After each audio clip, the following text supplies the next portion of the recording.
Good afternoon, everyone. Welcome to this Active Intelligence webinar. My name is Neil Vets, Managing Partner of At1, and today we are going to guide you through the process of automating data insights in near real time when they happen in the operational processes. I will first set the scene for this webinar. Right afterwards, Karel will be presenting a bit more about Qlik Replicate, Qlik Compose, and Sparkle's reference architecture on this, followed by a demo from Arne and myself, where you will see the entire Active Intelligence flow into action. So let's start with who we are. This is a joint webinar of At1 and Sparkle. At1 is more focused on the data analytics part of the data supply chain and won also already a couple of international Qlik awards the past couple of years. We are a group of 15 consultants, and together with Sparkle, we form the Epic Data Cluster within the Kronos Group. Sparkle is more focused on the data integration, data platform modernization part, and is a group of 30 consultants spread over Europe as they operate from multiple countries on the continent. That's it for now about ourselves. Let's continue about the business moments where we have a joint solution for based on the Qlik data platform. And the life of an organization is fully made of business moments, moments that require an action, a shift in direction in order to mitigate risks, stay ahead and make a positive impact on your business. And the problem is these moments can easily be missed. They will translate then into real tangible problems for your business, of course. A couple of examples. What if you are a B2B technology provider and you miss warning signs of dissatisfaction of an important customer because your systems are not capturing derivative data from social media, for example? Or what if you are a bank and a sudden large withdrawal from a key customer does not trigger any alerts into your systems? Another example, what if you're a manufacturer and your systems fail to record anomalies in purchasing trends from a large retail account, leading to probably serious supply issues? Or what if you're a construction company unable to track whether a supervisor is with their crew to ensure their safety? And to seize these business moments, organizations really need to arm their people and also their systems with up-to-date real-time information and analysis and triggering of action. But traditional BI can stand up to those demands. It takes a passive approach through the use of pre-configured, curated data sets. It also lacks a governed end-to-end data pipeline, leveraging automation to produce this business-ready data. And basically, it's simply designed to inform and not really to compel action. The demands of the digital economy are driving needed change in the approach to modern BI in order to seize these important business moments as well. And that's what we call active intelligence. And active intelligence is based on continuous intelligence from real-time, up-to-date information. It also establishes an intelligent analytics data pipeline with dynamic business content and logic, of course. And finally, it's of course also designed to trigger immediate actions. And how do we do all of this? Well, Qlik enables active intelligence for its customers through the powerful combination of its data integration and data analytics portfolio, supported by its data literacy as a service approach towards customer success.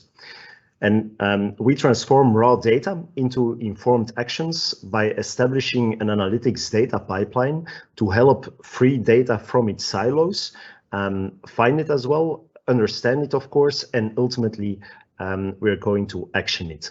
Let's review how this analytics data pipeline works more in detail. The first step in the analytics data pipeline is about freeing the data from its silos. We take the raw data, internal, external, derivative data from wherever it is. So also in the cloud, multi-cloud, on-premise, and we continuously deliver it where it needs to be, reflecting changes basically in real time. And the notion of real time is for us a core component of active intelligence. Once we free the data, we want to make sure that users can easily find it. So at this stage, we capture that data, preserving its lineage, and we perform smart identification in a governed data catalog, where users can then basically shop for their data and publish it to their analytics tool, in this scenario, Qlik Sense as the recommended tool of choice. The data at this stage becomes analytics ready for us. Next, we are at a stage in our analytics data pipeline where users can begin to understand the data. And with Qlik Sense, users can take advantage of the power of augmented analytics to uncover richer insights. They can collaborate with other users. They can do that, of course, simply on the go. And collaboration is important for active intelligence, as it's about breaking down the silos across the pipeline between the different types of data personas in every organization. So at that point, the data is business ready, meaning there is a business logic applied on all of the data. And the final step then, once you understand the data, is being able to take action on it. And that is a key element in active intelligence. Here is the idea that the system embeds analytics into automated workflows and delivers sophisticated context-aware alerts in real time as changes happen. So the data becomes actionable in this stage. And so when you implement an intelligent analytics data pipeline where the information flows continuously into everyday processes, you optimize every business moment through informed action and accelerate business value out of it. And that's what we call active intelligence. Karel will now take over and show you how the architecture should look like and what key components of the Qlik product stack are required to execute on this data pipeline. So, Karel, the floor is yours. Thank you, Neil. You should now be seeing the screen that I'm sharing. Hello, everybody also. I will tell a bit more about the data integration part. So you will have understood that there is data integration and as a first step in the data processing to prepare data for being able to be reported, visualized, analyzed, and so on. So what is the basic challenge in this step of the implementation? That is finding and extracting all the data that you might have in different systems.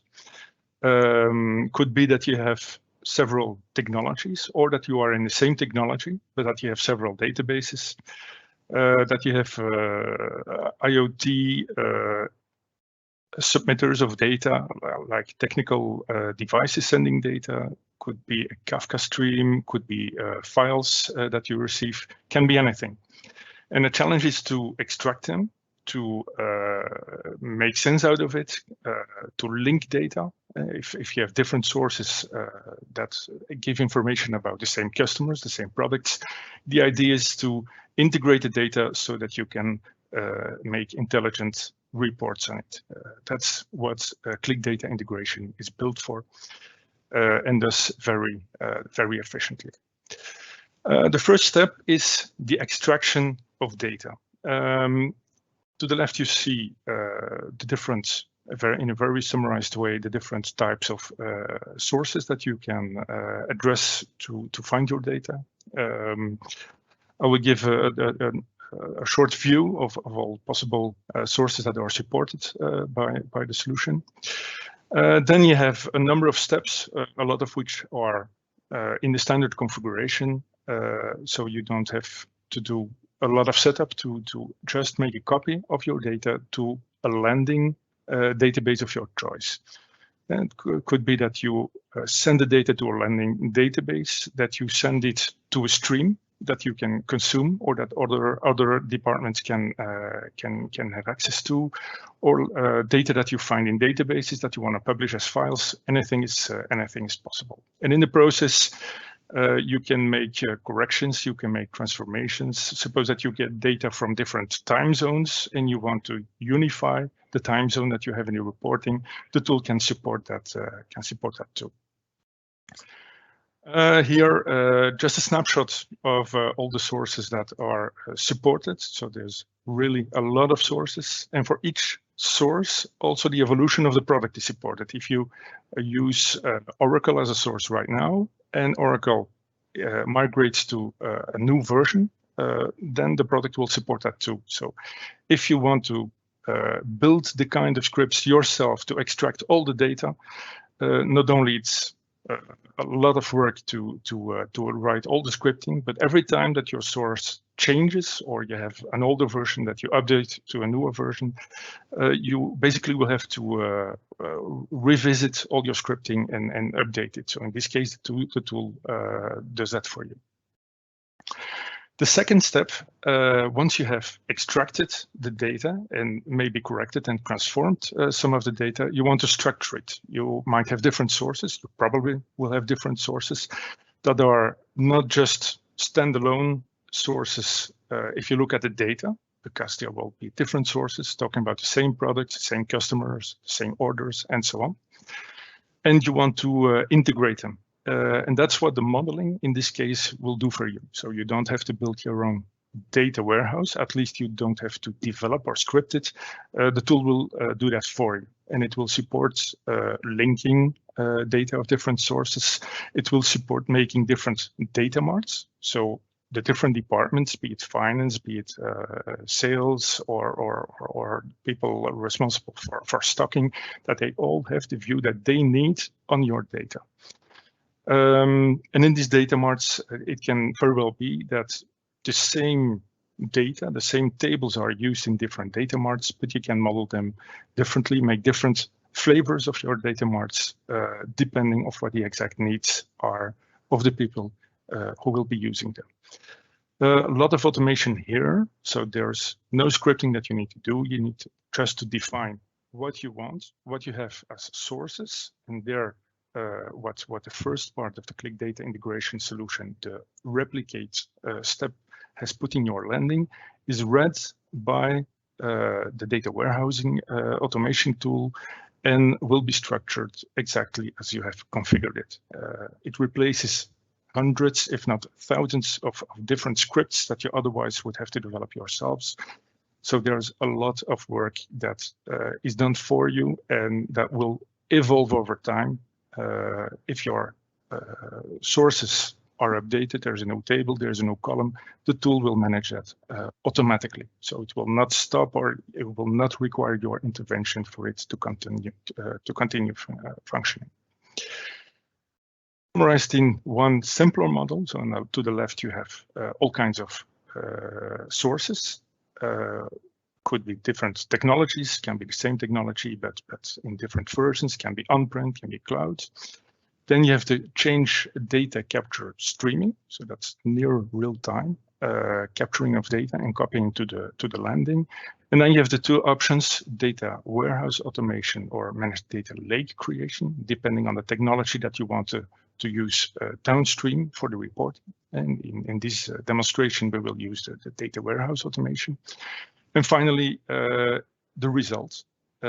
If you just replicate the data without adding a lot of structure, you can put the data in a relational database. If you will be sending or making the data available for your data analysis team using Databricks, Spark, big data solutions, and so on, then you can create a lake. In this demonstration, we will set up an optimized data warehouse so that and Neil will be able to visualize the data that will come in live into his reporting solution.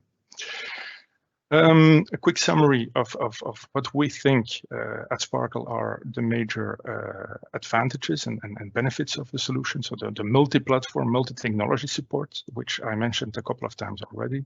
The efficiency, so that the time that you gain is really huge, both at implementation time and afterwards during maintenance. Also, zero footprint means that your source systems won't need updating, won't need additional software, and will have very low performance impact, like 1 or 2% only, whereas manual scripting can put a huge load on your source databases. Reliability, once you have set up the tool, it will continue running. You will basically forget about it. You can absolutely rely on it. And the output options we discussed also. So that can be a plain copy of the source database, can be a data warehouse as an operational data store, historized data store, or other, and can be a data lake also. And you can also do more of them at the same time. So you can read data once and send data to either a data lake and a data warehouse. In the demo, we will apply this general architecture to a specific setup. Arne will demonstrate later on how we will replicate data from a SQL Server source to a SQL Server landing area. And as a second step, we'll use this data to build a data warehouse and data marts that in this case are present in the same physical database. Just to make the link with what Arne will show. So the first part, Northwind, will be the source. The landing will be called Qlik Webinar Landing. And finally, the data warehouse and the data marts will be in DWH Webinar. But first, Neil will give you an update on what to expect on the reporting side. So Neil, I give the word to you. Yeah. Thanks, Karel. Let me quickly share my screen again. I guess it's being shared right now. So as Karel said, before we are going to show you the entire flow in Replicate and Compose, let's have a very quick look at the front-end side. So Qlik Sense part. Let's quickly open the app where it's all about. So it's about the Northwind data, as being said before. And what we see here are a couple of sheets. So I had two. And these are then all visualizations combined in one sheet. It's all being set up with or following the responsive design principles that we know currently from all modern websites, of course, so that it keeps on looking very good on any browser or on any device or any screen size. All these visualizations are smart interactive with each other, meaning that I can make selections in all those visualizations, and then we will see immediately the change appearing in all the other visualizations as well. I can always see all my selections here on top, and of course they will remain the same even if I switch from one sheet to another, because I had a couple of problems that I identified on my KPI dashboard, and I now want to further analyze those in a more detailed dashboard, let's say, or more detailed sheet. Another thing I wanted to highlight here is the core difference of Qlik Sense compared to any other data analytics tool or environment. That's basically the part where we say from, okay, we have an associative model, and it has, of course, a couple of business advantages, but one of the biggest advantage is more in the backend, that we can simply replicate the entire data model that's being built in the data warehouse, etc., just to reflect in our front-end application as well. So we don't have to build queries every time we have a new business question, etc. That's if we combine or we include the data in the dashboard, then we can ask or query it on whatever site we want. Another thing about the business advantage for that is something I can show you here with one of those list boxes. Let's assume that I'm interested in Boston crab meat. Then of course my visualizations change accordingly. But then I'm interested here in Denmark, and then I immediately see that in this scenario, from the shipping perspective, United Package didn't deliver any Boston crab meat in Denmark. And that's an insight that you will only get out of Qlik Sense. That's because of the patented associative model. And even if I take it a couple of things further, I can even say here from OKM, it seems that I didn't sell any Boston crab meat in Norway, Poland, Portugal, Switzerland, etc., which brings some additional insights towards the end user then, of course. Another thing I want to highlight here is, let's assume that I'm interested in a couple of product categories, beverages and dairy products. So I'm selecting those, and I now want to analyze this data for my top 10 of customers within these two categories. I don't have, let's say, a chart where I can select those based on my sales data. I see them here, my top 5, but I really need my top 10 in the entire analysis. Then I can easily go to my Insights Advisor. I can select here, of course, a couple of metrics, but I can even ask here a question: what are my top 10 customers by sales for last year, for example?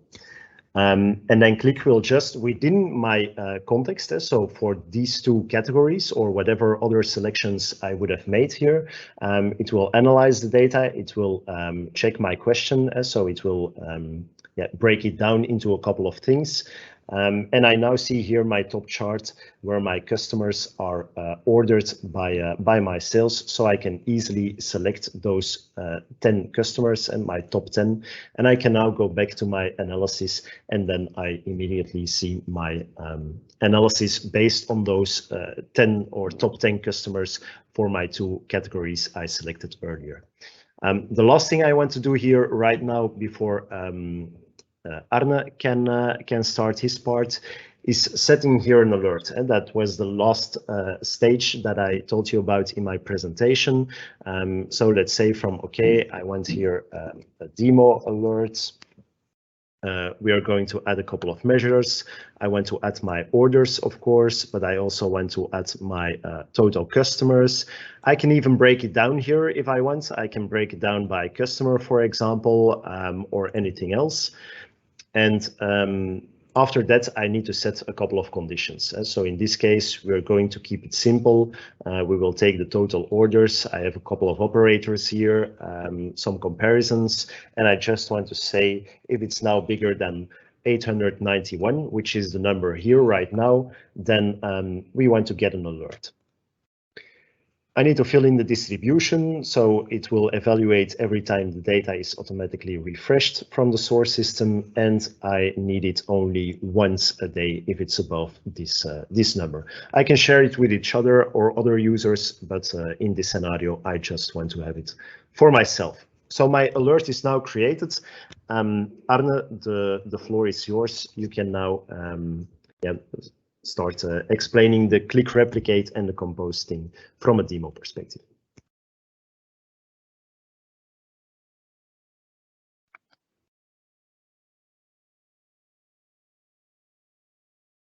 Thank you, Neil, for explaining everything so clearly. So what I will show you guys is the data integration flow that Karel has explained very clearly in the slides. So first we will start off at Qlik Replicate. And the first task we want to do is getting the source data from our source database replicated into the landing zone for Qlik Compose so we can build our data warehouse. So first we set up a Qlik Replicate task that will create a log stream.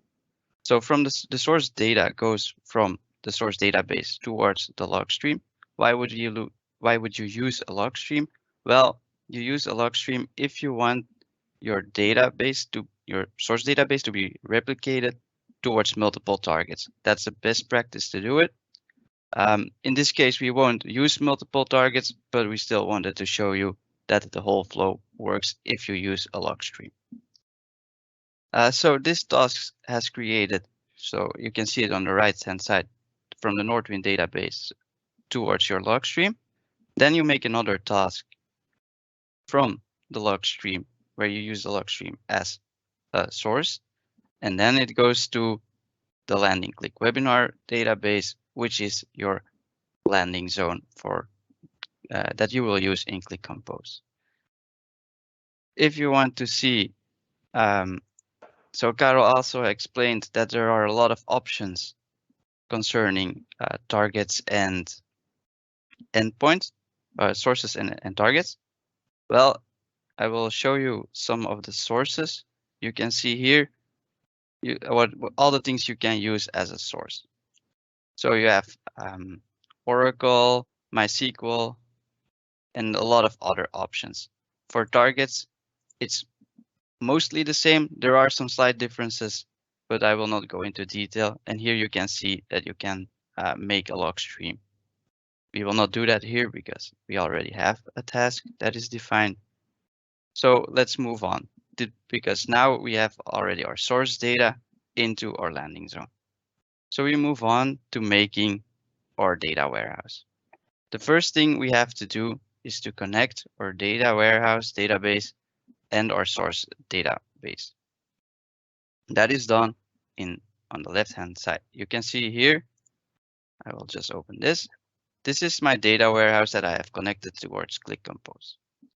So here in the database data warehouse webinar, that's where my data warehouse tables and my data marts will be stored by Qlik Compose. If we test connection, you can see that it is correctly set up and that it has a connection. We can also do the same for our source database. This is the landing database, but I've called it Northwind just to make it easier and to know where the data is coming from. You see here that the true database behind it is landing Qlik webinar, which was my landing zone. So this is correctly set up. Let's test the connection real quick. Okay, everything is fine. So now we have our landing zone connected and the data warehouse connected to Qlik Compose. So we can move on to generate the model. Now, my model is already generated here in this case, but if you're starting out new, you will see that this green part is not there yet, but then you can discover your model automatically.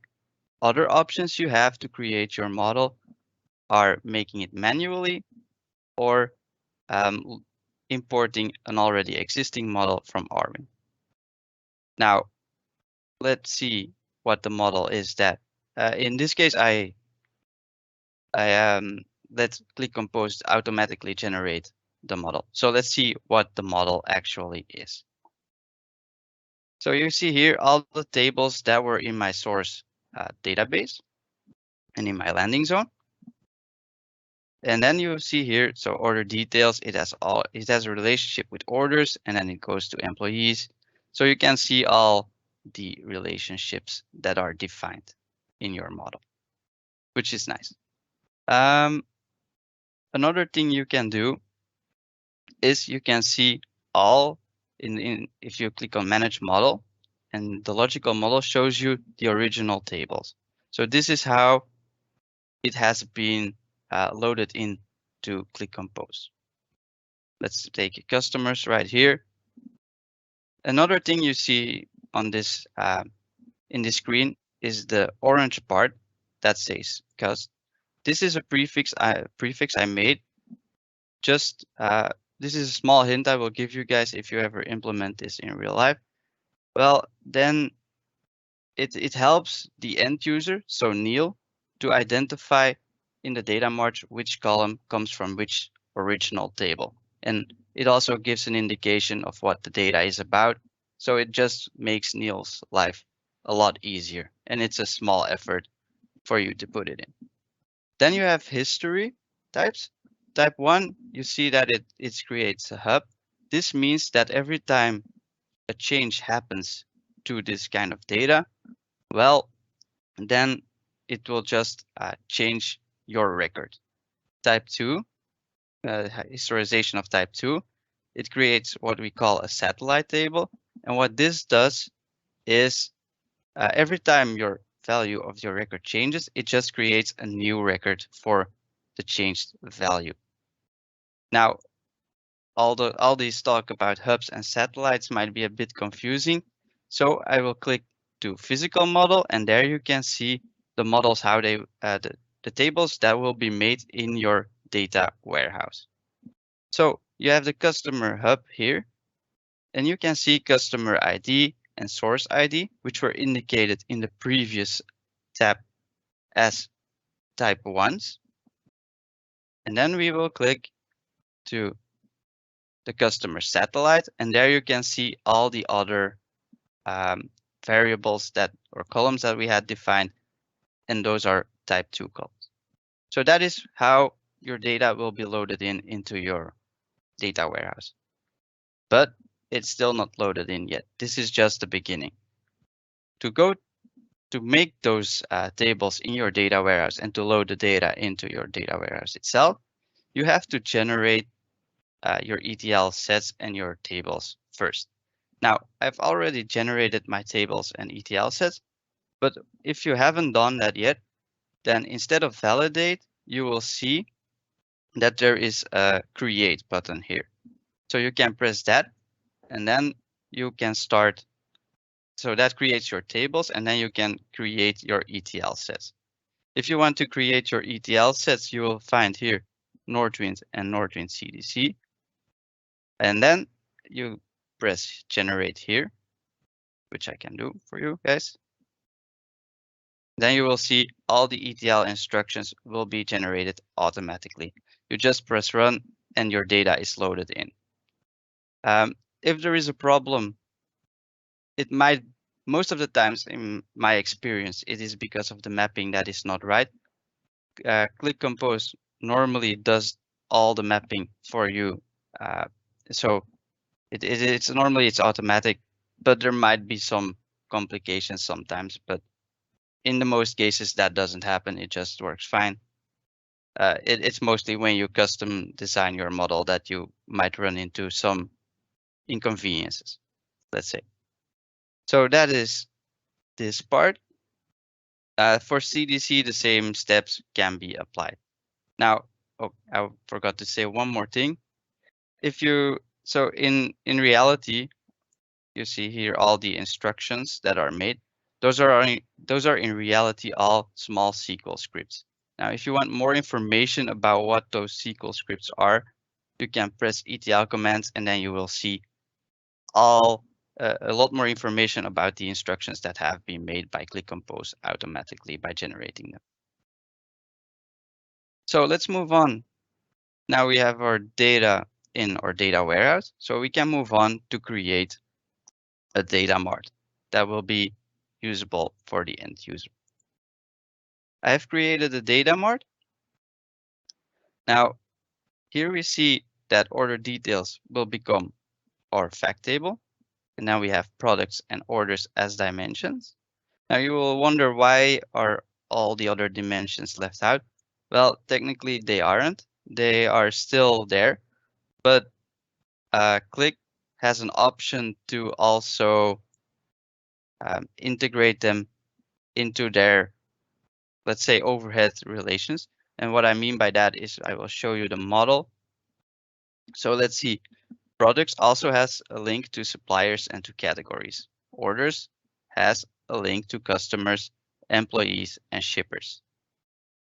So in the data mart, I've selected the option to also include those in those dimensions. If you want to make different dimension tables for each of those original tables, that is also possible, but then you have to add the dimensions one by one, as you see here. And then you will see that you have the supplier dimension, the category dimension. You have your customers and your shippers right there. But in reality, this is already happening in the model I've showed you, but it's just under the hood. Now, before I will import some data to simulate new orders coming in, there's one more thing I want to show you. So you can all automatically schedule these tasks so that your changes flow through your data warehouse all automatically. You can schedule the tasks one by one, but there is a way more elegant way to do it, and that is creating a workflow. I've created a workflow here to capture Northwind CDC task, and then it just generates and or updates actually the data mart models. This is a nice way to do.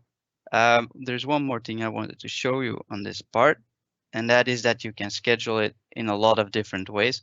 Now I will schedule it for 1 minute, but you can also schedule it in for several hours or a daily refresh, whatever fits your needs in your organization. You can use it like that. So let's schedule this one. So you see them starting up right here. I will now run a script to load in the data. So we press run. Okay, the data is loading in now. There's one more thing I want to show you before we go to Neil. And let's hope I have been on time. I have now, oh yeah, you see the data flowing here on the right hand side of the screen.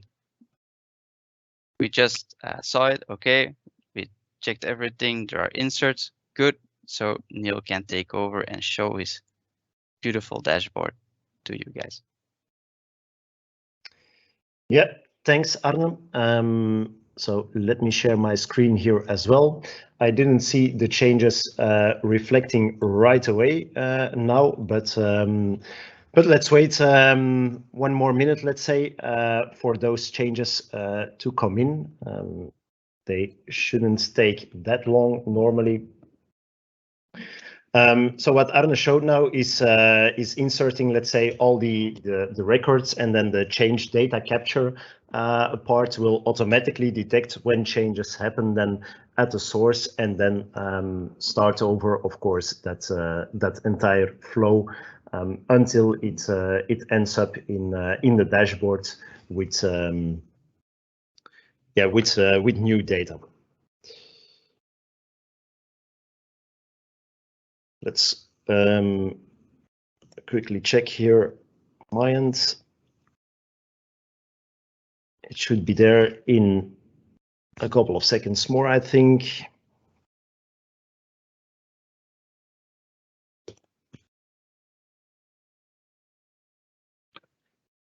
Let me already show you the email alerts. So basically what we will see in a couple of more minutes is that we will just add here a new thing.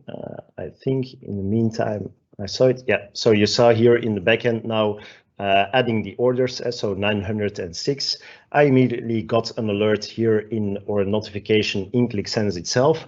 I, in the meantime, got it on my mobile device as well, because it can be added on a mobile device, or it can even be added on a smartwatch or whatever it is. And then, of course, in my email box, I will get an alert as well, as I mentioned before. So if it's above that 891, I think, and then it will be triggered, and it gets me the alert that I basically configured. That's it for now. I think what we've showed today is the entire active intelligence workflow. So with 3 core components: Qlik Replicate for the change data capture part, Qlik Compose to build or to automate, let's say, the entire data warehouse. So it's fully automated, and ultimately it generates also the data mart that's currently being used then in Qlik Sense for the end users to consume those analytics, all in near real time. That concludes it for now. I'm not sure, Lien, if there are any questions coming in via the Q&A. So on the right side of the screen, you should normally be able to see the Q&A, and of course, everyone can simply ask some questions into that box. Okay, thank you, Neil. Thank you, Karel. Thank you, Arne. It was really interesting to see data warehouse automation in action. I thought it was super cool to see a live demonstration of data being changed at the source, and then ultimately resulting in changed dashboards and alerts. It was a bit exciting. We had to wait a little bit longer, but in the end it came through, so that's really nice. I do have a couple of Q&A questions coming in right now. For those of you who didn't found the Q&A yet, feel free to still put some questions in there. We do have a little bit of time left. So first of all, I see a question coming in. How does it work? And I think this is a question for Karel. How does it work when sources are on-premise and all targets are in the cloud? Where do you need to install Qlik in that case? Karel, could you give us a little bit more insights into that? Yeah. Thanks for the question, Lien. So basically, you have the choice. You can use sources on-prem or in the cloud. You can have your data warehouse on-prem or in the cloud. If you have a huge amount of data and you rely on QDI replicate to very efficiently filter the data, it makes sense to put the QDI server close to the source. So reading data will go over the local network, and QDI will filter it. So what can be sent to the data warehouse will be more compact and condensed. So if you go from on-prem to the cloud, and you put a server on-prem, that will help you sending less data over the internet. But even that is a choice. You can also put it in the cloud, and it will have some effect on the bandwidth used, but architecturally, both options are possible. Okay, thank you, Karel. We just had 2 more questions coming in. I'll pick out the one. Yeah, so I think the slide with what systems are supported went a little bit too quickly. There is a question here coming in. Is it possible to replicate data towards Kafka or Event Hub? So if any one of you could maybe answer that one as well. Yeah, I will take this one also, and I will try and put the slide back to the screen. You should be seeing it now. So indeed, I went over it very quickly because it's kind of impossible to discuss all the options. But Kafka and Event Hub. So Event Hub is let's say the Microsoft implementation of streaming. Kafka is a name that's very known, but Event Hub is kind of the same in the Microsoft stack. So yes, you can use it as a source. You can read streaming and put it in a database. You can do it the other way around. You can read a database, send it to streaming for internal customers to read the messages sent. So you have a lot of options there. It's fully supported. We have implemented it already for a couple of customers, and it works fine. With Event Hub, you can also use Microsoft Streaming Analytics. So it all depends on the technology that you have downstream and that you want to support. So it's absolutely possible, yes. Maybe it helps if I show it on my screen as well in Qlik Replicate, where you can set up links to Kafka and Event Hub. So I will share my screen real quick. See. So what you see here is the endpoint managing. So you can create new targets. And in this case, we wanted to know if there was for Kafka, which you can see here. And then Microsoft Azure Event Hub should be here as well. There it is. So it is possible to create it as targets in your replicate task. So you can replicate your source database towards these targets. Okay, thank you, Arne. I'm not sure if our Q&A slides can be shared again. Just a second. Good. So a few more questions. I think this one is for Neil. Does this setup that was shown with Qlik Sense SAAS, would it also work with Qlik View or with Qlik Sense on-premise? Yeah, that's a question I can take. Thanks, Lynn.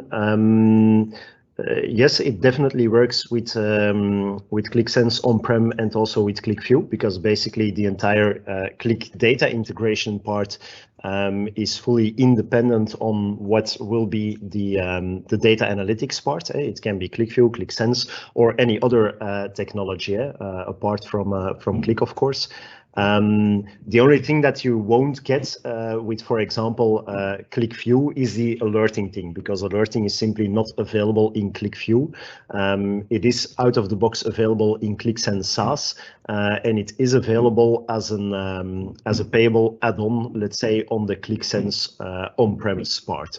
And of course, if it's available in any other technology as well, then you can simply reuse it from that vendor. Yeah. Okay.